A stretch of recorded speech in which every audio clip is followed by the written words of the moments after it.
Assalamualaikum warahmatullahi wabarakatuh. Selamat pagi anak-anakku.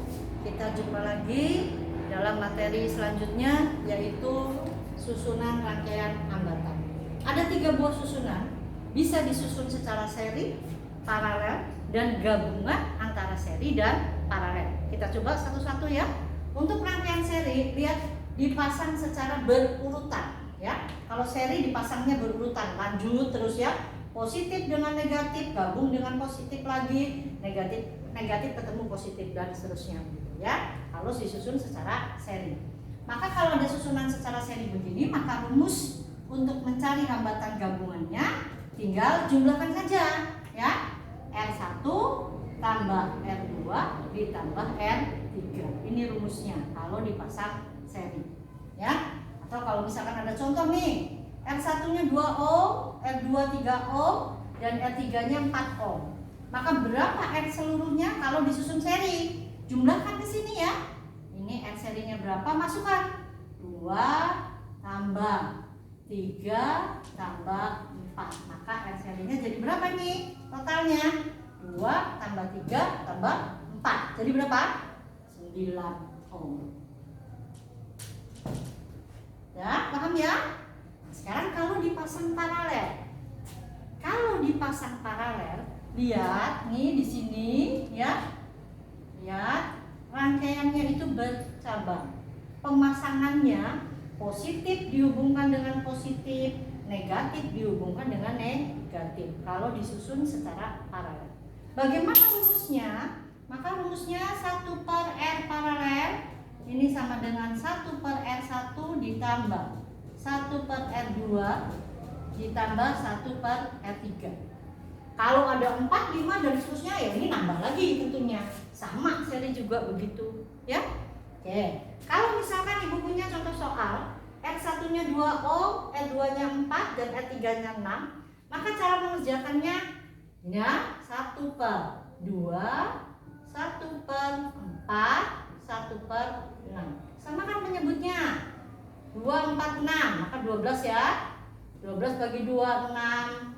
Ini 3. 12 bagi 6, 2. Maka sisanya berapa ini? Jadi jumlahkan 11 per 12. Ini 1 per SP, awas ya. Ini masuk 1 per R. Bu, makasih Bu. Maka R-nya sendiri itu berapa? Balik dulu ya. Dibalik dulu. Jadi berapa ini? 12 per 11 ohm. Atau 1, sekitar 1,1 ohm ya. Nah, ada perbedaan kan ini ya. Apa bedanya seri dengan paralel? Ini ibu kasih caranya ya. Kalau seri pasti hasilnya akan selalu lebih besar dari yang paling besar. Itu konsepnya ya. Selalu lebih besar dari yang paling besar. Jadi lihat ini di sini misalkan 2, 3, 4. Yang paling besar berapa? 4. Maka hasil akhirnya harus lebih dari 4. Contohnya ini, hasilnya berapa? 9. 9 lebih dari 4 kan? Oke, udah ya. Sekarang kalau paralel, hasilnya harus lebih kecil dari yang paling kecil. Contoh ini, 2, 4, 6. Yang paling kecil berapa? 2. Jadi hasilnya nanti, supaya kalian tidak salah itu, hasilnya harus di bawah 2 ohm.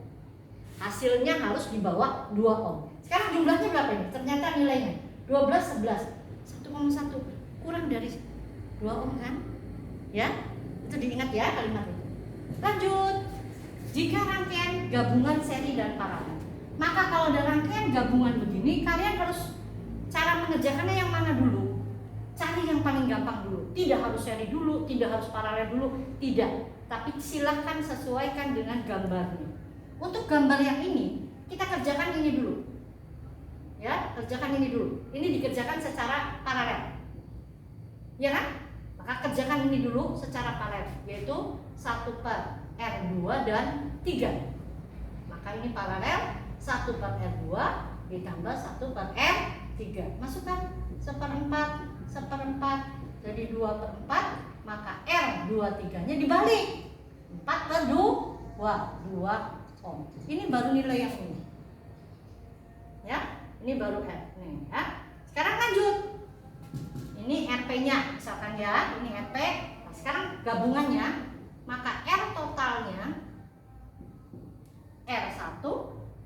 ditambah R23 ini ditambah R yang keempat. Itu. Masukkan sekarang R1 nya berapa tadi? Nih 6. R23 nya yang tadi sudah dihitung. Ya, ini berapa? 2. Tambah R4 nya 10. Maka ini jadi berapa? 6 tambah 2 8 tambah 10, maka ini 18 ohm. Paham ya? Oke, sampai sini mudah-mudahan kalian paham semua.